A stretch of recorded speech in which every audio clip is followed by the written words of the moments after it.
It was one game, one night, against one really crappy opponent.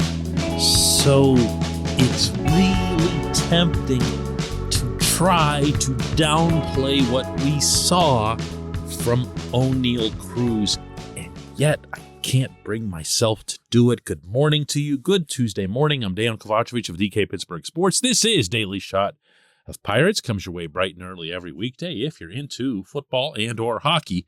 I also offer daily shots of Steelers and Penguins, where you found this. Pirates 12, Cubs 1. Cruz had a bases clearing double, an RBI single, a steal. He scored on a sac fly, threw a baseball 99 miles an hour across the infield diamond for the hardest throw made anywhere in the majors this season. I'm probably leaving out about 6 or 7 things, believe it or not. This young man can do things on a baseball diamond that other humans cannot do. And when I say that, I'm referring not only and not really to the production. When I think of, this isn't ranking him with these people, but just to throw out a couple of names here for some context, when I think of the best hitters that I've ever seen, I mostly think of contact guys, going way back here a bit, but I'm talking about a Tony Gwynn, a Rod Carew, Pete Rose, Wade Boggs, those guys. But when I think of Cruz, I think about physical tools that other baseball players do not have. There is a reason that all through the minors, Cruz was able to hit, home runs, and it didn't matter to which part of the field. He could reach down and just basically poke at a ball, and it would end up going out to left center, the other way, and you'd go, what? What? What was that? That's not supposed to happen in this sport. And when he would run into one, meaning like really pull one, that it would go a mile. Willie Stargell lengths, as long as I'm dropping huge names on this segment. But then when you see the combination of that 6'7" frame being able to do what's necessary to be a productive hitter, but also to have all that strength and agility and even speed. That run that he scored on the sac fly from third, he covered 90 feet in 12 steps. 12 steps. Do the math. And it didn't even necessarily look like he was blazing. It's just that every step put him across the next state line. There's a saying among scouts of all major team sports that the one thing that never goes into a slump is speed. Because speed's a physical tool that's there for you anytime you need it, whether you're winning or losing, whether you're streaking or slumping. The speed is there, unless, of course, you're hurt. But presuming that you're not, it's the physical tool. Well, this freak of nature has so many physical tools that it defies belief that he won't become a star in the majors. How he has been ranked as the Pirates' number 3 organizational prospect. I've seen some have him at 2, but more commonly it's been at 3. How he isn't seen as one of the top 10 prospects in the game and has never been that, I don't understand. I don't understand, especially when it comes down to what it is that makes him special. Yes, he has the baseball skills. He's not any of the hitters that I mentioned, but he can get his barrel onto the ball, and he doesn't have to do much more than that. So it's almost silly to attempt to define him in the same prism as these other guys because he's able to do different things physically to the extreme that he doesn't necessarily even have to be super robotic productive. This portion of Daily Shot of Pirates is brought to you by our friends at North Shore Tavern. That's directly across Federal Street from PNC Park. It's home of Steak on a Stone, an eating experience, underscoring the word experience. The steak is brought to you partially cooked on an 800-degree stone, and you do the rest. It's a ton of fun, it's a great meal, and it's a baseball atmosphere like no other in Pittsburgh. North Shore Tavern, right across Federal Street from PNC Park. Special is the word. I've been fortunate to have covered a lot of special athletes in Pittsburgh, in the Olympics, and in other walks of life. And I've seen Mario Lemieux with his 6'5" frame, yet remarkable coordination and agility, the likes of which the NHL had scarcely seen in its history. It was a physical tool. I covered Troy Polamalu, who had an explosive first step for the Steelers and an explosive, maybe even more explosive close on his tackles. The way he would just devour whoever it was that had the ball, even when you thought he was still going to be a yard or two away from getting to that guy. Mario and Troy both had so many other traits that made them truly great, but it started with the physical tools that were things that other humans did not have. I'm going to throw in one from the Olympics just for fun because I covered a whole bunch of Michael Phelps in the 5 Olympics, the 3 summer games that I covered. Athens, London, and Rio, and I have to throw Usain Bolt in there because he was in all 3 of those games too.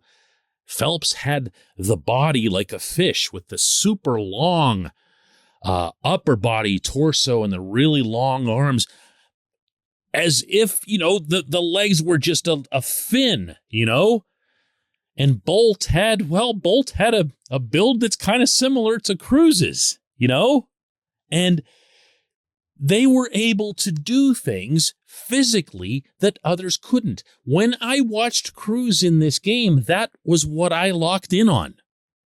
I locked in on what he was doing out there that other baseball players can't do. No matter how productive or proficient they are at their craft as technicians. We're going to have a long, long time to talk about this kid. But I want to add here that seeing Cruz added to the base, the foundation of what's already here, reminded me of a discussion that I had with Ke'Bryan Hayes going way back to Bradenton, where he, not me, he talked about the players that he foresaw as making an impact in Pittsburgh. He went around the room. We were sitting there, the clubhouse at Lecom Park, and he's pointing to them in some cases, or pointing to their stalls and saying, that's going to be the guy. That's going to be the guy. I reminded him of this conversation after the game last night. Listen to how he came back to it. Sure, yeah. Like Jack got him in a trade. Contreras got him in a trade. It just seemed like we were moving in the right direction. And, you can see already just the impact all the young kids are already having on the club. It's kind of like that fresh energy type of deal. And our main goal is to try to play fast, to try to play faster than the older teams and things of that nature. So, but yeah, just that's what I was kind of saying, like in spring, just making sure I know all these guys and making sure they're comfortable whenever they come up here. That way, talk about that right away. Bly, he's a guy that's been in the system for a while. Oneil, he's already been big league camp a few years, and that way, whenever they come up, it's not new to them, and they can just be themselves and play to the best of their ability. Just shut up. He knows. They all know. They all know. The rest of us, we're just starting to see it. When we come back, J1Q.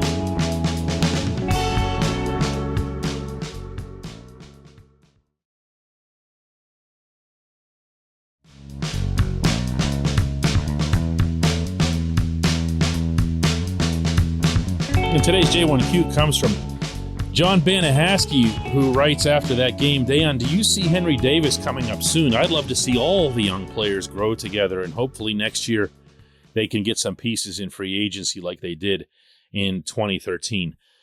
These are not related concepts, John, and the last thing I would do is rain on anyone's parade after the way things have gone for the Pirates, and not just last night, but also including what Jack Sawinski did on Sunday.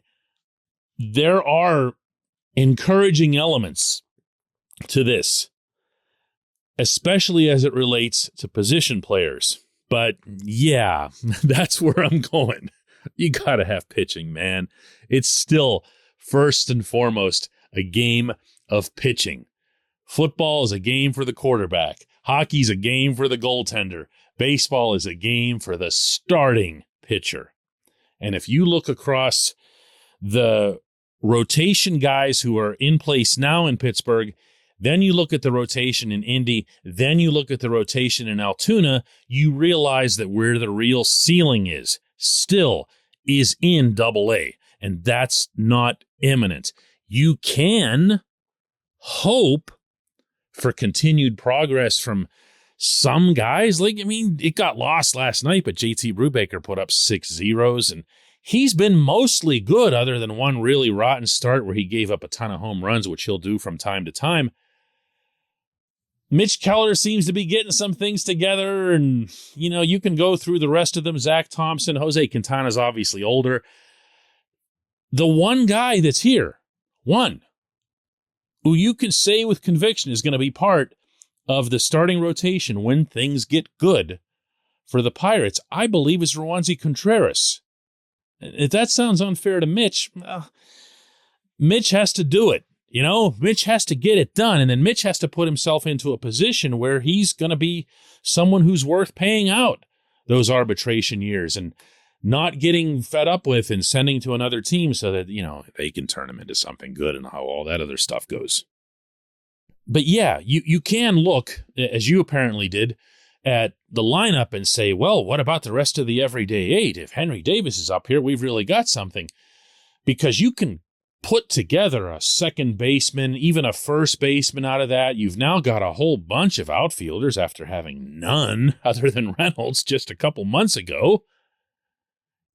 And if Cruz sticks at short, you've got that too. But this just doesn't, work without the pitching. It just doesn't. And I don't see, to answer your question within a question there, the Pirates going and hitting free agency in some big way to bring in a starting pitcher. That's just actually not even part of the philosophy. That has nothing to do, or little to do, with being cheap, and more to do with the fact that it's a really, really risky proposition that a team with a low payroll can't afford. What they need is for their pitchers who are in the minors. And the next name that I'd be looking at is Michael Burrows in AAA, because he's rocketed his way up through the system, and he's done it with a steady major league sinker. And that's become the pitch du jour. Don't be surprised if Burrows doesn't get a call in September. I appreciate the question. I appreciate everyone listening to Daily Shot of Pirates, and we'll do another one of these tomorrow.